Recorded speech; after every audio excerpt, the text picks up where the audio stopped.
Good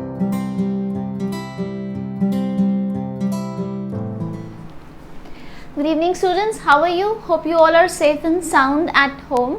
आज हम अपना नया चैप्टर शुरू कर रहे हैं, that is states of matter. ठीक है, आपने मैटर के बारे में काफ़ी पढ़ा है पहले भी. सबसे पहले हम शुरू करते हैं definition of the word matter. ठीक है बेटा, मैटर क्या है? What is matter? Yes, matter is anything that occupies space and has मास. कोई भी चीज़ जो जगह घेरती है और उसका कुछ भार है. ठीक है, एंड दैट इज मैटर. ठीक है, there are 5 states of matter, जिसमें मैंने आपको पहले भी बताया था. हम 3 स्टेट्स पढ़ते हैं 11th एंड 12th में, जो एग्जिस्ट करती हैं under normal conditions of temperature and pressure. वो कौन सी 3 स्टेट्स हैं जो हम पढ़ते हैं? Solid, liquid and gas. ठीक है, so we study these 3 states of matter: solid, liquid and gas. ठीक है, नाउ वेरी इंपॉर्टेंट, जैसे मैं सबसे कॉमन एग्जाम्पल लेती हूँ पानी का, दैट इज H2O. ठीक है, इट एग्जिस्ट्स एज आइस, जो उसकी सॉलिड स्टेट है. ठीक है, 0 डिग्री सेल्सियस पे वो बर्फ़ बन जाता है. ठीक है, उसके बाद 0 से लेके 100 डिग्री सेल्सियस तक it stays in the liquid state, जो हम पानी पी रहे हैं, है ना. एंड 100 डिग्री सेल्सियस पे इट कन्वर्ट्स इनटू वेपर्स. तो ये क्या बन जाता है? Water vapour. So you have ice, you have water and water vapours. सो तीनों स्टेट्स एग्जिस्ट करती हैं. यूजुअली सारे मैक्सिमम कंपाउंड्स की तीनों स्टेट्स एग्जिस्ट करती हैं. ठीक है, राइट, एलिमेंट्स की और कंपाउंड्स की. Now very important to understand, क्योंकि हम केमिस्ट्री पढ़ रहे हैं, तो इनमें क्या अंतर है 3 स्टेट्स में. ठीक है, so very important to note कि इन स्टेट्स में जो मेन डिफरेंस है, ठीक है, वो किस वजह से है? जो इनके एटम्स या मॉलिक्यूल्स हैं उनके बीच में जो गैप है. ठीक है, so what differs is the inter molecular space या inter atomic space in case of element. ठीक है, तो इनमें जो आपस में कॉन्स्टिट्यूएंट पार्टिकल्स में जो डिस्टेंस है, सिर्फ उसमें अंतर है. ठीक है, ये जो डिस्टेंस है ये सबसे कम किस में है? सॉलिड में, they are most tightly packed.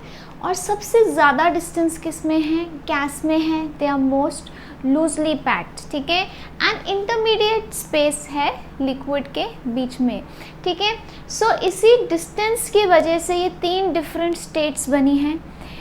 Now तीनों स्टेट्स का फॉर अ गिवन सब्सटेंस, तीनों स्टेट्स में सिर्फ फिजिकल प्रॉपर्टीज़ में फ़र्क होता है.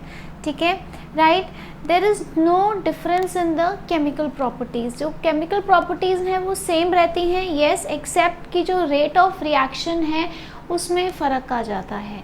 ठीक है, right, and that is also because of the difference in thermal energy. अभी हम पढ़ेंगे. ठीक है, एक बार क्विकली रिवाइज कर लेते हैं सॉलिड, लिक्विड, गैस के डिफरेंस पे. ठीक है, if you want to do the difference in very great details, then you can refer to the video of states of matter, जो बेसिक कॉन्सेप्ट्स ऑफ केमिस्ट्री की playlist में आपको बहुत details में मिल जाएगा. ठीक है, otherwise what you should know is they are tightly packed. ठीक है, सो अगर पैकिंग देखी जाए, दे आर टाइटली पैक्ड. ठीक है, यहाँ कैसे हैं? मॉडरेटली पैक्ड है. ठीक है, और यहाँ पे लूजली पैक्ड है. ठीक है, तो अगर मैं एक डायग्राम बनाऊं, it will say it all. ये मैंने आपको पहले भी बनाया था उस चैप्टर में, फर्स्ट चैप्टर में. सो अगर मैंने डिनोट करना है सॉलिड स्टेट के कॉन्स्टिट्यूएंट पार्टिकल्स को, मैं ऐसे करूँगी. ठीक है, मैं लिक्विड्स में कैसे करूँगी? I am going to denote like this. In case of gases, how am I going to denote them? I am going to denote them like this. बिल्कुल मस्त हो रखे हैं, ये मस्त मौला टाइप है, इन पे किसी का कोई रूल नहीं चल रहा. ठीक है, एंड ये बहुत डिसिप्लिन्ड है, राइट. ओके, सो इस चीज़ को हम क्या कहते हैं? This property is known as intermolecular space.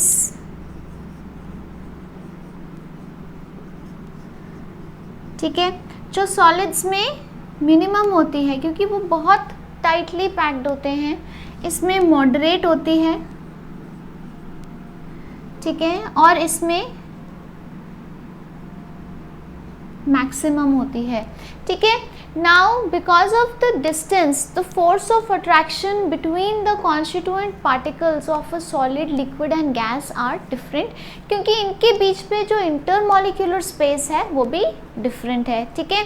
Now you should know that कि जितना ज़्यादा डिस्टेंस होएगा उतनी कम अट्रैक्शन होएगी। आप एक कॉमन एग्जांपल ले लो, अगर आप मैग्नेट्स को पास ला रहे हो इतनी दूर से तो आपको अट्रैक्शन रिपल्शन कुछ भी नहीं फील होगा, ठीक है। तो लेट्स से एक मैग्नेट का साउथ पोल है और एक का नॉर्थ पोल है, तो जैसे जैसे आप पास लाओगे उनमें फोर्स ऑफ अट्रैक्शन बढ़ती जाएगी। उसी तरह इसमें भी यही है, लॉ ऑफ ग्रेविटेशन ले लो, उसमें भी यही है कि आप जैसे जैसे पास लाते जाते हो फोर्स ऑफ अट्रैक्शन जो है वो बढ़ती जाती है ना, right.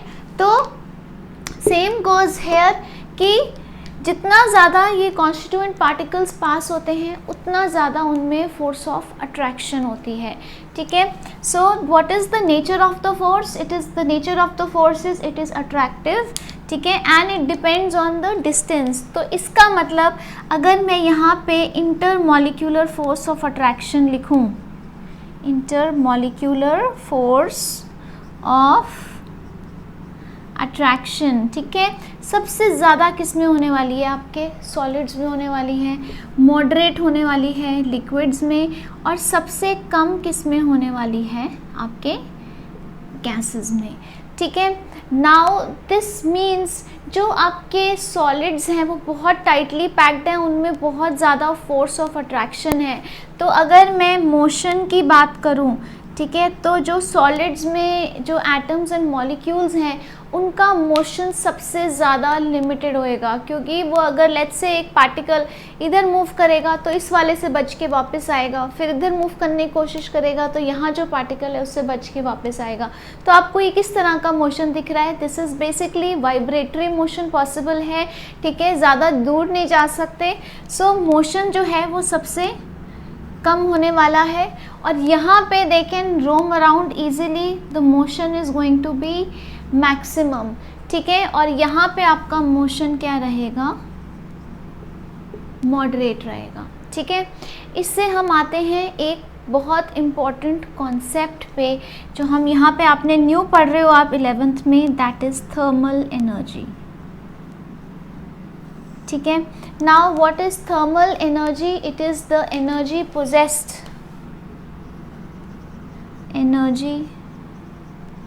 possessed by a substance due to motion of its constituent particles, ठीक है। चाहे ये मोशन स्ट्रेट लाइन में है, चाहे ये मोशन आपका रोटेटरी मोशन है, चाहे ये रेवोल्यूशनरी मोशन है, ठीक है, चाहे रोटेशन हो रही है, चाहे रेवोल्यूशन हो रही है, चाहे सीधी लाइन में है, चाहे पेंडुलम की तरह वाइब्रेटरी मोशन है, ठीक है। So it is the sum total of all the motions energy possessed by some, because of sum total of all the motions possessed by the constituent particles, ठीक है, right, and this is directly proportional to temperature, right। इसका मतलब जैसे जैसे temperature बढ़ेगा जो average kinetic energy है molecules की, that is the energy by virtue of motion, it is going to increase, ठीक है। अब अगर आप देखा जाए तो थर्मल एनर्जी किस स्टेट में सबसे ज़्यादा होएगी, किस स्टेट में सबसे कम होएगी?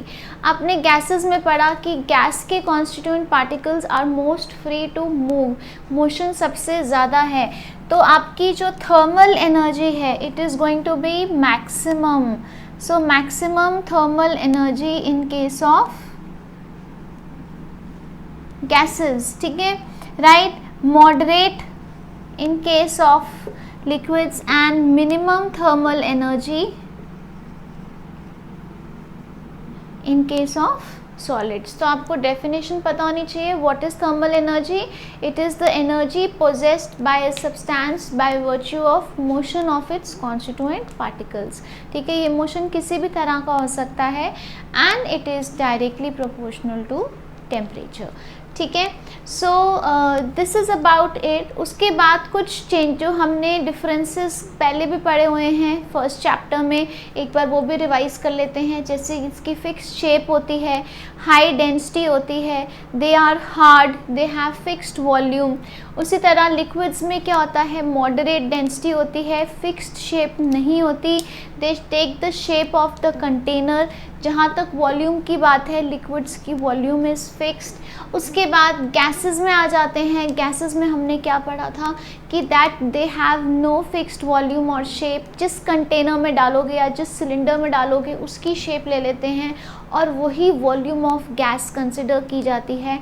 एंड डेंसिटी बहुत कम होती है क्योंकि बहुत लूजली पैक्ड होते हैं। ठीक है। नाउ हमने एक बड़ी इंपॉर्टेंट चीज़ पढ़ी यहाँ besides thermal energy, that is intermolecular forces of attraction. ठीक है। अब ये भी डिफरेंट काइंड्स की होती हैं depending on the type of molecule. Now let's move on to the intermolecular forces of attraction. ठीक है, इसका आप स्क्रीनशॉट ले लीजिए। Okay, before we go on to the intermolecular forces of attraction, एक बहुत छोटी सी इंपॉर्टेंट चीज़ है, that is the interconvertibility of states of matter. Interconvertibility of states of matter. ठीक है, ये आपने पहले भी पढ़ा हुआ है, एक बार रिवाइज करना बहुत ज़रूरी है। ठीक है, फॉर एग्जाम्पल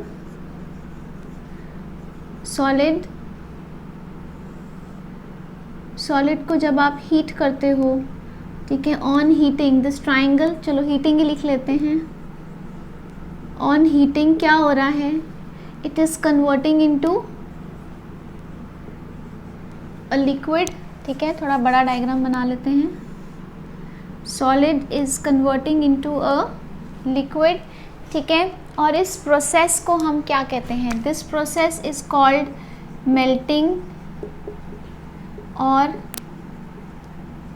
फ्यूजन। उसके बाद यहीं पे इसको क्लोज करते हैं। अगर आप लिक्विड को कूल डाउन करो, if the liquid is cooled, ठीक है, that is heat is given out, तो वो किस में कन्वर्ट हो जाता है, सॉलिड में कन्वर्ट हो जाता है। ठीक है, and this is known as freezing.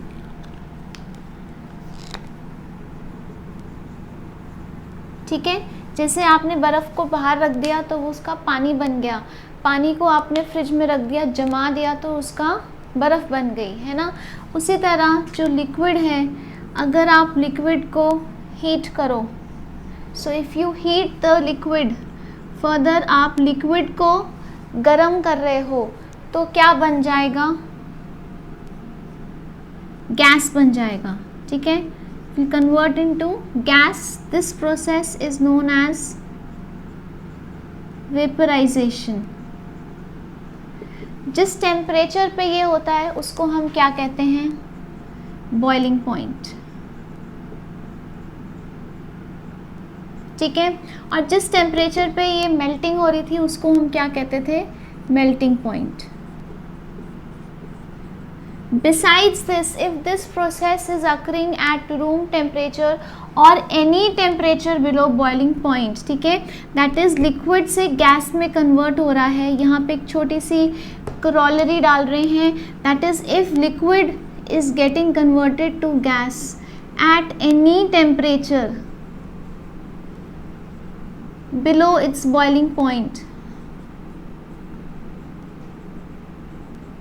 उसको हम क्या कहेंगे, what do we call it, we call it evaporation। ठीक है,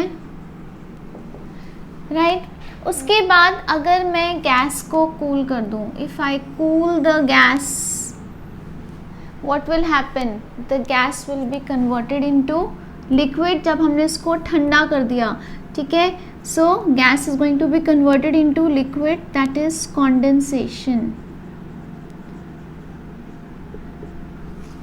ठीक है, राइट। तो बेसिकली जब बारिश होती है तो कंडेंसेशन होती है, राइट। और अगर आप भाप है ना, राइट, गर्म पानी है, अगर आप उसको ढक देते हो और जब ढक्कन उठाते हो तो क्या होता है, आप देखते हो उसके ऊपर पानी के ड्रॉपलेट्स हैं, तो क्या हुआ, जब वो वेपर्स जो थे गर्म पानी में से निकल रहे थे वो ठंडे हुए तो वो क्या बन गए, वो पानी बन गए, ठीक है, लिक्विड स्टेट में आ गए, दैट इज़ कंडेंसेशन, राइट। उसके बाद कुछ सॉलिड्स जो हैं, जैसे हो गया आपका अमोनियम क्लोराइड हो गया, ठीक है, सो इसके एग्जांपल्स दे सकते हैं, फॉर एग्जांपल अमोनियम क्लोराइड हो गया, आयोडीन हो गया, कैम्फर हो गया, ठीक है। ये सॉलिड्स क्या हैं, जब आप इनको डायरेक्टली हीट करते हो they convert into gas and that is known as sublimation, that is known as sublimation, ठीक है।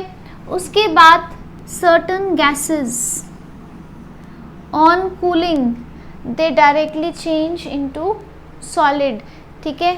बहुत कॉमन एग्जाम्पल ये कौन सा एक सब्सटेंस है जो आप बहुत पढ़ते हो, दैट इज कार्बन डाइऑक्साइड, ठीक है, जिसको हम ड्राई आइस भी कहते हैं। सॉलिड स्टेट में ठंडा करो तो सॉलिड बन जाती है, राइट। और ये जो सॉलिड ड्राई कार्बन डाइऑक्साइड है, इसको अगर आप मेल्ट होने रख दो, ठीक है, तो क्या हो जाएगा, इसकी गैस बन जाएगी, ठीक है। सो ड्राई आइस का dry carbon dioxide will directly convert into CO2 gas, वो गीला नहीं करती, मतलब वो लिक्विड में नहीं कन्वर्ट होती, ठीक है।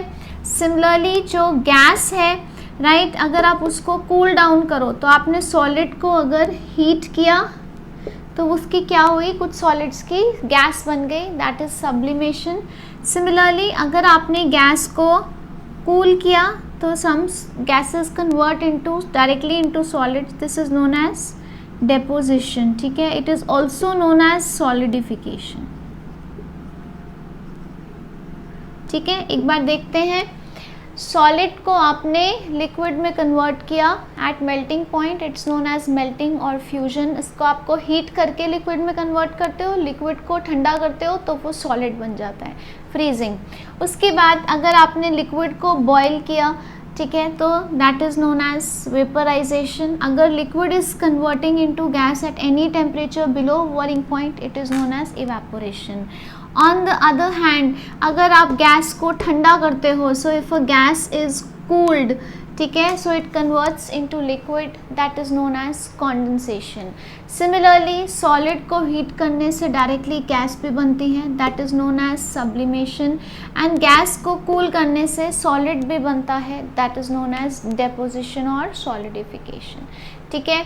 So this is interconvertibility of states of matter. तीनों स्टेट्स ऑफ मैटर जो हैं वो इंटरकन्वर्टेबल हैं, ठीक है। Okay, now when you talk about forces of attraction, there are two types आपने पढ़े थे, आपने पढ़ा था, एक होता है इंटरमॉलिक्यूलर और एक होता है इंट्रामॉलिक्यूलर, ठीक है। इंट्रामॉलिक्यूलर क्या होता है, मॉलिक्यूल के विद इन, ठीक है, और उसमें आ जाता है आपका आयनिक बॉन्डिंग आ जाती है, कोवलेंट बॉन्डिंग आ जाती है, कोऑर्डिनेट बॉन्डिंग आ जाती है एंड हाइड्रोजन बॉन्डिंग आ जाती है। हाइड्रोजन बॉन्डिंग दोनों तरह की है ना।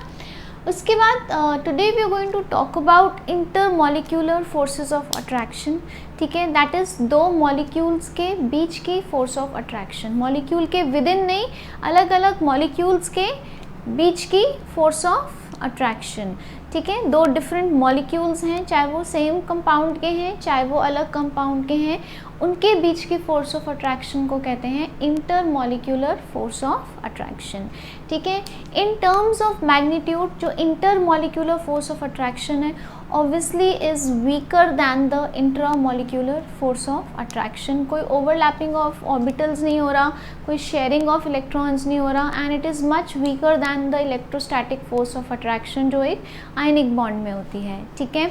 तीन major intermolecular forces of attraction हैं, ठीक है, राइट। पहले जो इंटरमॉलिक्यूलर फोर्सेस ऑफ अट्रैक्शन हैं हम उनको और क्या कहते हैं, we also call these van der Waals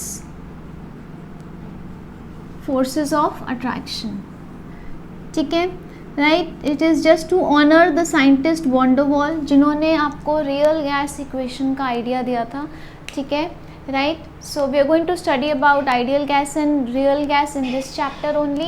तो इसको हम और क्या कहते हैं, we call it van der Waals force of attraction, ठीक है।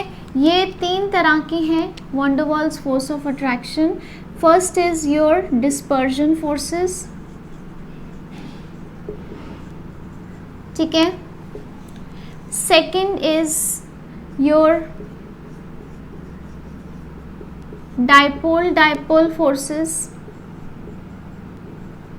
ठीक है। And third is your dipole induced dipole force, ठीक है।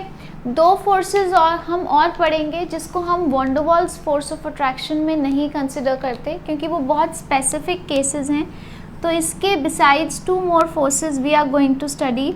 वो कौन कौन सी हैं? One is hydrogen bonding. कौन से वाली? Intermolecular hydrogen bonding. थोड़ा सा एक बार रिवाइज करेंगे, हमने बॉन्डिंग के चैप्टर में पढ़ा था।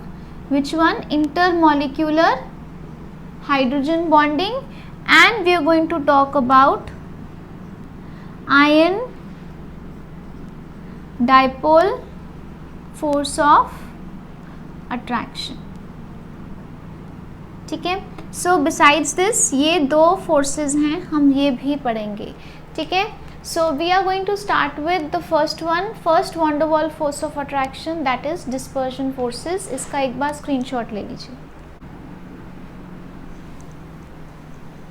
Okay, the first force of attraction is dipole interaction. आपको पता है जितने भी आपके पोलर कोवेलेंट बॉन्ड्स हैं, ठीक है, जैसे आपके पास HCl है, ठीक है, हमने पढ़ा है इसमें क्या होता है, chlorine is more electronegative than hydrogen, इसलिए शेयर्ड पेयर ऑफ इलेक्ट्रॉन ज़्यादा कहाँ पे है, ज़्यादा क्लोरीन की तरफ है। सो क्या होएगा, जो आपका शेयर्ड पेयर ऑफ इलेक्ट्रॉन, क्योंकि नेगेटिव चार्ज क्लोरीन की तरफ मूव कर गया, क्लोरीन के पास गया नहीं, उसकी तरफ मूव कर गया, so this is going to be partially negative and this is going to be partially positive, क्योंकि इससे दूर हो गया।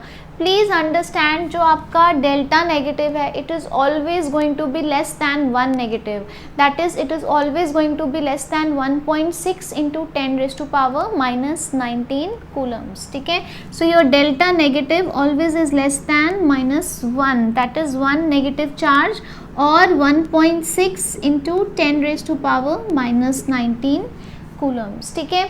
अगर आपने डाइपोल मॉलिक्यूल बनाना है तो आप कैसे बनाओगे? You will make it like this, it is going to have a negative end and it is going to have a positive end, although it's not complete negative, it's partially negative and partially positive. अब सारे dipole molecules, जैसे अगर मैंने एक beaker में HCl रखा है तो वो एक अकेला तो होएगा नहीं, बहुत सारे मॉलिक्यूल्स होंगे, ठीक है। और कैसे होंगे? They are going to be like this, positive negative. तो क्या होएगा? There is going to be a force of attraction between the opposite charges, so it's a very weak electrostatic force of attraction that is existing between delta negative delta positive, delta negative delta positive। तो आप किस तरह show करते हो dipole interaction को? इस तरह show करते हो, ठीक है। इसको हम और क्या कहते हैं? We also call it Keesom forces, ठीक है। अब ये फोर्स ऑफ अट्रैक्शन, ये जो फोर्स है इसकी नेचर क्या है? It is a force of attraction, repulsion नहीं, अट्रैक्शन, ठीक है। सो इसके बीच में जो एनर्जी गिवन आउट है because of this attraction, so this interaction energy, that is energy which is given out due to interaction between these two dipoles is known is inversely proportional to the 6th power of r, whereas r is equal to the distance between these two polar molecules, ठीक है। क्योंकि dipoles क्या होते हैं? They are polar molecules. HCl is a polar covalent compound, ठीक है। इसमें क्या है? A dipole has been developed, ठीक है। सो ये जो दो मॉलिक्यूल्स के बीच का इंटरन्यूक्लियर डिस्टेंस है, ठीक है, उसको that is your r, and this interaction energy is inversely proportional to the 6th power of r। और यहाँ पे हम क्या डाल देंगे? Minus sign. This minus sign, minus लिख देते हैं। The minus sign is indicating what? The minus sign is indicating the force of attraction, ठीक है, because energy is given out, ठीक है। उसके बाद what is r? r is the distance between the two polar molecules, distance between the two polar molecules or between the two dipoles, ठीक है।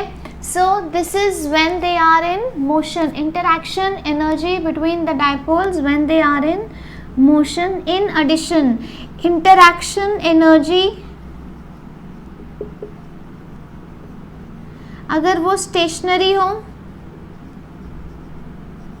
ठीक है, डायपोल्स, तो यहाँ क्या आ जाएगा 1/r3. So it is inversely proportional to the third power of the distance between the dipoles.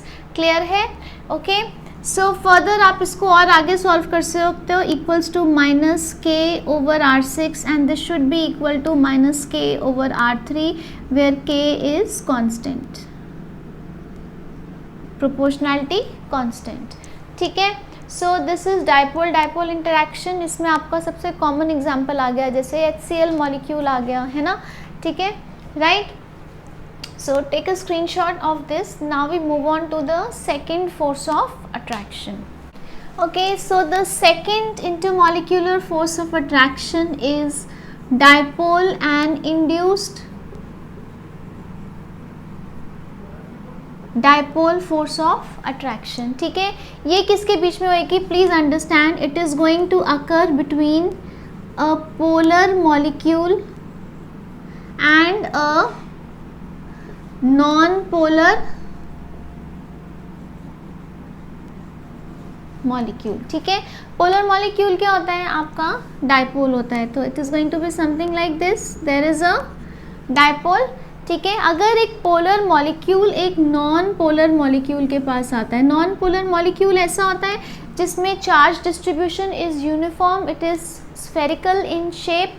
तो क्या होएगा कि अब जैसे यहाँ पे पॉजिटिव चार्ज आया तो इधर पे क्या हो जाएगा? इलेक्ट्रॉन क्लाउड जो है वो अट्रैक्ट हो जाएगा. ठीक है. So since the positive is here, so this electron cloud of this molecule is going to be attracted here. ठीक है, राइट. तो क्या हुआ? तो फॉर जस्ट बिकॉज कि ये एक डायपोल था, एक पॉजिटिव था और एक नेगेटिव था, तो इसमें भी क्या हुआ? एक डायपोल क्रिएट हो गया. दैट इज द नेगेटिव जो इलेक्ट्रॉन क्लाउड है, it is concentrated here. So there is a force of attraction between the positive end of the dipole and the negative electron cloud. ठीक है, तो इस dipole की वजह से इसमें भी डायपोल क्रिएट हो गया. सो डायपोल एंड इंड्यूस्ड डायपोल. तो this is a dipole, permanent dipole है और इसकी वजह से इसमें भी क्रिएट हो गया. So this is induced dipole. ठीक है. सो इसके बीच में क्या है? There is a force of attraction. Again जो इसकी वजह से energy given out, that is the interaction energy. ठीक है, it is going to be inversely proportional to the 6th power of the distance between them, negative sign again because of the force of attraction. ठीक है, इसको define करूं तो क्या है? It is the ease with which a non-polar molecule or atoms electron cloud can be distorted. ठीक है, it is the ease with which a non-polar molecule or atom's electron cloud can be distorted. That is known as polarizability. ठीक है. Now very important, larger the size of the non-polar molecule or atom, जितना बड़ा होगा उतना easy होगा उसके लिए distort होना. Easier is it to polarise it. ठीक है. सो बेसिकली इसमें क्या हुआ? इस डायपोल ने इसको पोलराइज कर दिया या इसको भी डायपोल बना दिया. ठीक है.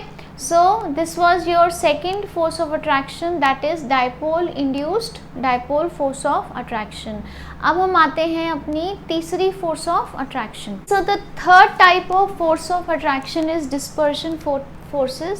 इसको फ्रिट्ज लंडन ने स्टडी किया था, इसलिए हम इसको लंडन फोर्सेस भी कहते हैं. ठीक है. So basically these are forces of attraction between two non polar molecules. Non polar molecules या बिटवीन जैसे नोबल गैसेस के बीच में है.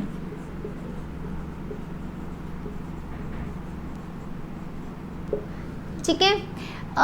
What made the scientist think कि ये एग्जिस्ट करती होगी, क्योंकि वो तो नॉन पोलर हैं, तो टेक्निकली तो उसके बीच में कुछ नहीं होना चाहिए. जैसे आप एग्जांपल ले लो बेंजीन मॉलिक्यूल का.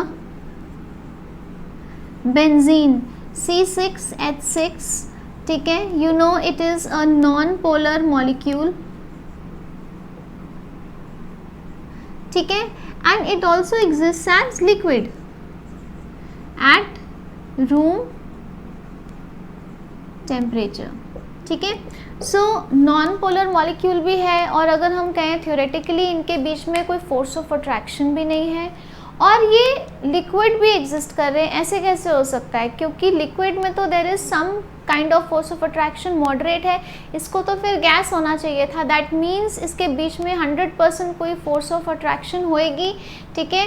तभी ये लिक्विड एग्जिस्ट कर रहा है. तो इस पर काफ़ी स्टडी की लंदन ने, and he came out with the idea of dispersion forces. ठीक है. नाउ व्हाट डज इट से? इट से कि जैसे अगर हमारे पास एक ये नॉन पोलर मॉलिक्यूल है. ठीक है. So there is a uniform distribution of charge. ठीक है. नाउ लेट्स से यहाँ पे एक और नॉन पोलर मॉलिक्यूल है, राइट. थोड़ा इसको स्फेरिकल बना लेते हैं. सो क्या होता है, यहाँ पे इसके आसपास चार्ज डिस्ट्रीब्यूशन है. It just happens that for an instant, for a very small period of time, let's say इसका इलेक्ट्रॉन क्लाउड जो है वो ज़्यादा यहाँ पे आ गया. ठीक है. So for a very small period of time यहाँ पे इसका इलेक्ट्रॉन क्लाउड कॉन्सेंट्रेट हो गया. तो अगर इसका इलेक्ट्रॉन क्लाउड यहाँ पे कॉन्सेंट्रेट हो जाएगा तो इसका इधर आ जाएगा, बिकॉज नेगेटिव रिपेल है ना. तो फॉर एन इंस्टेंट यहाँ पे क्या हुआ, इलेक्ट्रॉन क्लाउड इधर पे आ गया. तो कैसे बन जाएगा, यहाँ पे नेगेटिव और इधर पे पॉजिटिव. सिमिलरली अगर यहाँ पे नेगेटिव है तो इसका नेगेटिव दूर हो गया. ठीक है. और यहाँ पे नेगेटिव और यहाँ पे पॉजिटिव. तो जैसे ये ठीक हुआ तो इसमें there is an instantaneous dipole. इसकी वजह से ये जो साथ वाला आपका एटम या मॉलिक्यूल है, सो इसका पॉजिटिव इधर की तरफ हो गया और नेगेटिव इधर की तरफ हो गया. ठीक है. या इसको आप कन्वर्सली कैसे देख सकते हो कि फॉर एग्जांपल अगर इसका electron cloud for a moment इस साइड चला गया तो जो साथ वाला एटम है, ठीक है, उसका इलेक्ट्रॉन क्लाउड, इस वाले का electron cloud is going to be attracted by this nucleus. Similarly यहाँ पे क्या होएगा, जो इस वाले का साथ वाले का एटम है, it is going to be, इसके electrons are going to be attracted by this nucleus. ठीक है. So although they were non polar, but एक इंस्टेंटेनियस डायपोल इसमें क्रिएट हुआ, जिसकी वजह से इसमें, जिसकी वजह से इसमें, and so on. Same is the case here. ठीक है. So what is happening, although they are non polar but there is an instantaneous dipole, that is dipole which is created for a very small period of time. ठीक है. right. So this weak force of attraction, although it's a very weak force of attraction जो दो non polar molecules या atoms के बीच में exist कर रही है, इसको हम क्या कहते हैं, dispersion force और London force. and इसकी interaction energy is also inversely proportional to the 6th power of the distance. And again force of attraction है तो नेगेटिव साइन. ठीक है. Now very important to note here two factors which govern these forces, that is the dispersion force. Number 1 is molecular mass oblique size, and 2 is geometry, क्योंकि आप बहुत ज़्यादा पढ़ने वाले हो ऑर्गेनिक में ये. ठीक है. सारे बॉइलिंग पॉइंट्स, मेल्टिंग पॉइंट्स सब इस पे ही डिसाइड किए जाएंगे. ठीक है. नाउ जितना ज़्यादा मॉलिक्यूलर मास होएगा या जितना बड़ा साइज़ होगा, उतनी आसानी से एक नॉन पोलर मॉलिक्यूल पोलराइज हो सकता है. You studied this. ठीक है. सो larger the size, more easily it can be polarized. ठीक है, दैट मीन्स जितना बड़ा साइज है या जितना ज़्यादा उसका मास है, डाउन द ग्रुप क्या हो रहा है, एटॉमिक साइज बढ़ रहा है, एटॉमिक मास बढ़ रहा है. So what is happening, the ease with which the atoms और मॉलिक्यूल्स कैन गेट पोलराइज्ड. कौन से, नॉन पोलर मॉलिक्यूल्स या एटम्स कैन गेट पोलराइज्ड, वो भी बढ़ती जाएगी. ठीक है, राइट, वो उतनी आसानी से उसमें डाइपोल इंड्यूस होएगा. Right, so this is directly proportional to the London forces या डिस्पर्जन फोर्सेस. जितना बड़ा साइज होगा उतनी ज़्यादा उनमें लंडन फोर्सेस होंगी. दैट इज़ वाई क्या होता है, जैसे जैसे साइज बढ़ता जाता है डाउन द ग्रुप, जो बॉइलिंग पॉइंट्स हैं वो बढ़ते जाते हैं. ठीक है, so we are going to study about these in greater details in organic chemistry.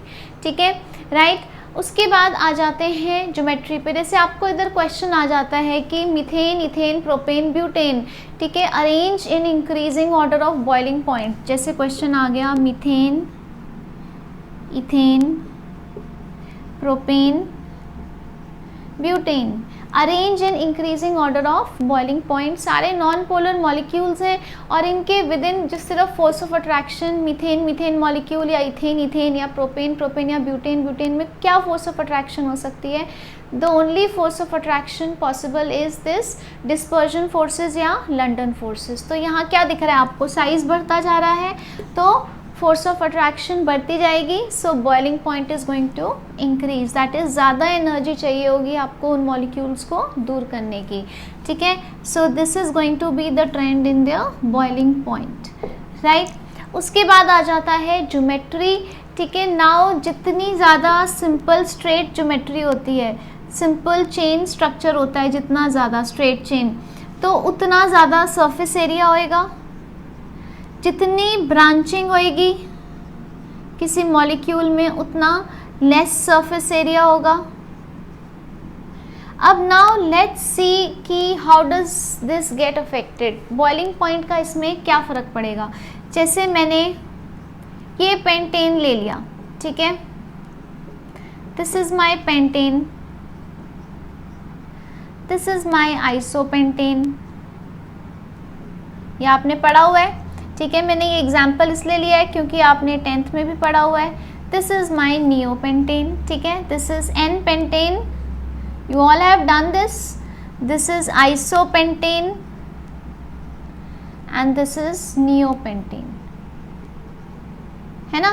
So if you see, ये नॉर्मल पेंटेन का सरफेस एरिया कितना ज़्यादा है, आइसो का उससे छोटा है और नियो का सबसे छोटा है. जितना ज़्यादा सरफेस एरिया होता है उतना ज़्यादा इंटरैक्शन होता है दो नॉन पोलर मॉलिक्यूल्स में, उतना ज़्यादा वो पॉइंट ऑफ कांटेक्ट में आ सकते हैं. जितना कम सरफेस एरिया होगा उतना कम इंटरैक्शन होएगा डिफरेंट नॉन पोलर मॉलिक्यूल्स में.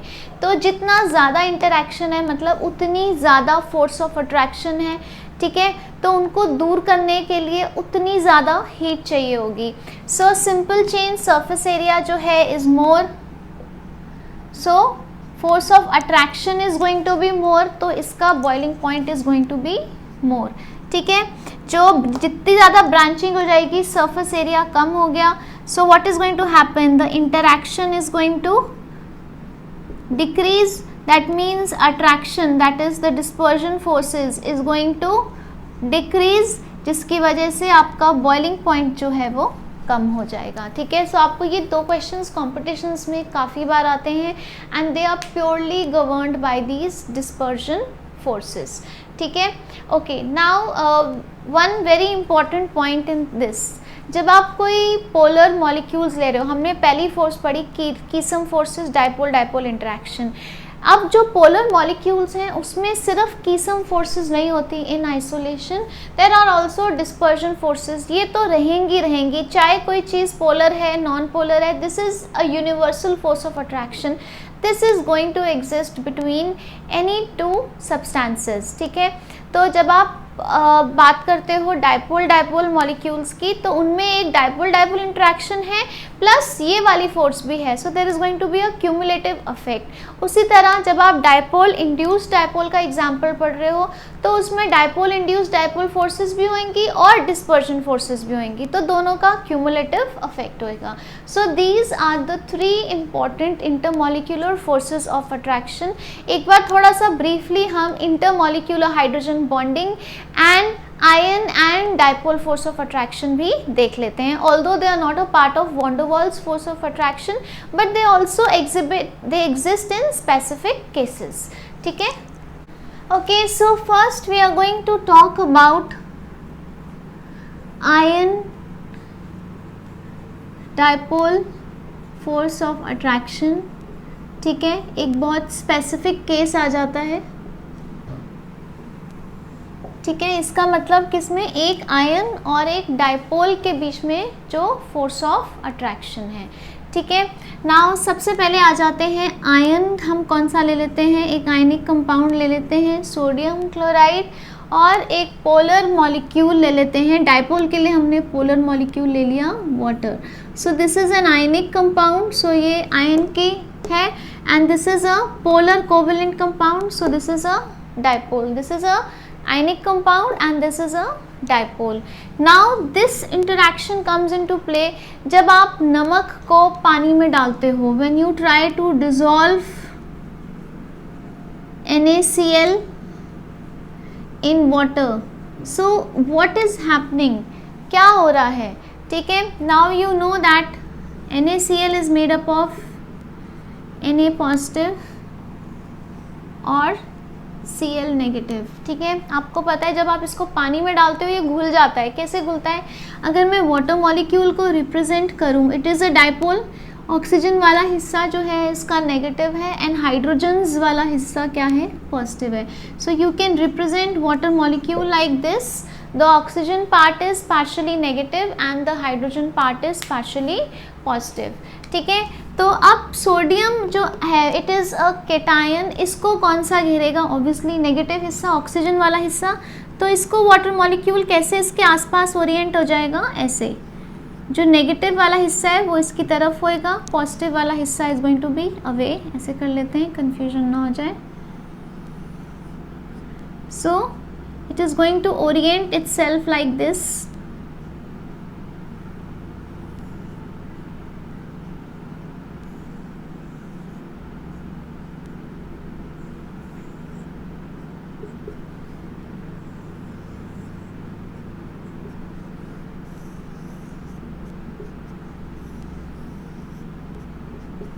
ठीक है, सिमिलरली अब क्लोराइड आयन है, थोड़ा इधर बना लेते हैं। लेट्स से ये क्लोराइड आयन है, इसके आसपास कौन सा हिस्सा ओरिएंट होएगा, पॉजिटिव वाला हिस्सा, क्योंकि क्लोराइड आयन इज नेगेटिव है तो वाटर मॉलिक्यूल, लेकिन कौन सा हिस्सा क्लोराइड आयन को फेस कर रहा है, H पॉजिटिव वाला हिस्सा।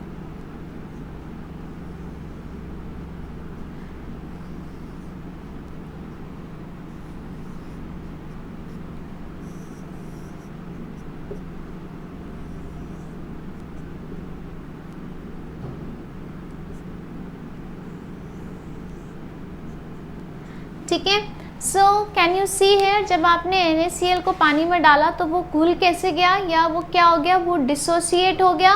कैसे, बिकॉज वाटर मॉलिक्यूल का जो नेगेटिव वाला हिस्सा था, दैट इज़ ऑक्सीजन वाला हिस्सा, उसने सोडियम आयन को घेर लिया, और जो उसका पॉजिटिव वाला हिस्सा था, H पॉजिटिव वाला, उसने क्लोराइड आयन को घेर लिया, and that is how water is dissolving.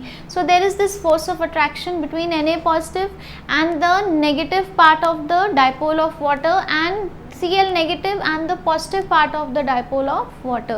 So ये force of attraction कौन सी हुई, it is ion dipole force of attraction। ठीक है, अब वेरी इंपॉर्टेंट कि कौन सी फोर्स ऑफ अट्रैक्शन अगर कंपेयर करने को आए ज़्यादा होएगी, यू नो केटायन का साइज ज़्यादा छोटा है, ठीक है, राइट, Cl नेगेटिव का बड़ा है, फोर्स ऑफ अट्रैक्शन किसकी ज़्यादा होएगी, जितना छोटा आयन होता है। ठीक है, सो Na पॉजिटिव की फोर्स ऑफ अट्रैक्शन जो है O नेगेटिव के साथ ज़्यादा होएगी। ठीक है, so this is ion dipole force of attraction. Next जो हाँ सेकंड जो स्पेसिफिक केस था that is a hydrogen bonding. Intermolecular hydrogen bonding हम पढ़ रहे हैं यहाँ, क्योंकि हम इंटरमॉलिक्यूलर फोर्स ऑफ अट्रैक्शन पढ़ रहे हैं। इसमें हमने, इफ़ यू रिमेंबर, क्या होता है, it is the force of attraction between intermolecular hydrogen bonding क्या होता है, it is the force of attraction between hydrogen of one molecule and nitrogen, oxygen और फ्लोरीन ऑफ अनदर मॉलिक्यूल। ठीक है, right, क्योंकि क्या होएगा, और ये किस में होएगी, सिर्फ पोलर मॉलिक्यूल्स में होएगी, जहाँ एक जो है एटम वो एटलीस्ट हाइड्रोजन हो और दूसरा या नाइट्रोजन हो या ऑक्सीजन हो और या फ्लोरीन हो। इन तीनों में से कोई और एटम भी एग्जिस्ट करना चाहिए। एग्जाम्पल जैसे हमने पढ़ा था, दिस वाज योर HF, उसी तरह ये भी HF है ना, ये भी HF है, hydrogen fluoride. So this is a polar molecule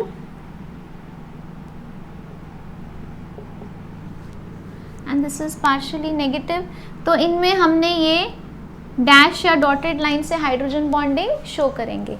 ठीक है, राइट, सो क्लियर है।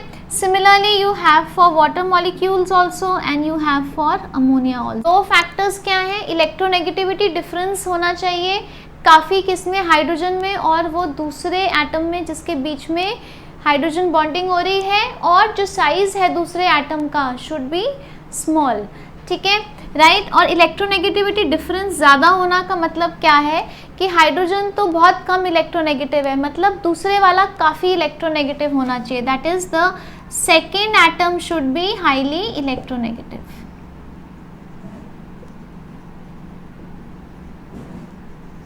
The second atom should be highly electronegative. इसमें अगेन सेम क्वेश्चन हमने पहले भी पढ़ा है कि अगर अरेंज करना हो तो सबसे ज़्यादा स्ट्रॉन्ग हाइड्रोजन बॉन्डिंग HF में है, फिर उससे कम H2O में है, फिर उससे कम अमोनिया में है।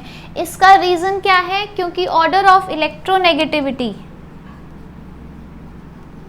अगर आप सेकेंड एटम की देखो तो सबसे ज़्यादा फ्लोरीन है, फिर ऑक्सीजन है और फिर नाइट्रोजन है। ठीक है, so we have done the 3 important intermolecular forces. ठीक है, कौन कौन सी थी, that is dipole dipole force of interaction, जिसको हम कीसम फोर्सेस भी कहते हैं, then dipole induced dipole force of attraction, and तीसरी थी आपकी डिस्पर्जन फोर्सेस या लंडन फोर्सेस। ठीक है, उसके बाद हमने 2 स्पेसिफिक केसेस किए थे जिनको हम इंटरमॉलिक्यूलर फोर्सेस में इंक्लूड नहीं करते, वो कौन कौन से हैं, ion dipole force of attraction and hydrogen bonding. ठीक है, right, so this brings us to the end of this video lecture. ठीक है, इसका आप बहुत ध्यान से स्क्रीनशॉट लेके नोट्स बनाइए। In the next video lecture we are going to start with the first state of matter, that is gas. ठीक है।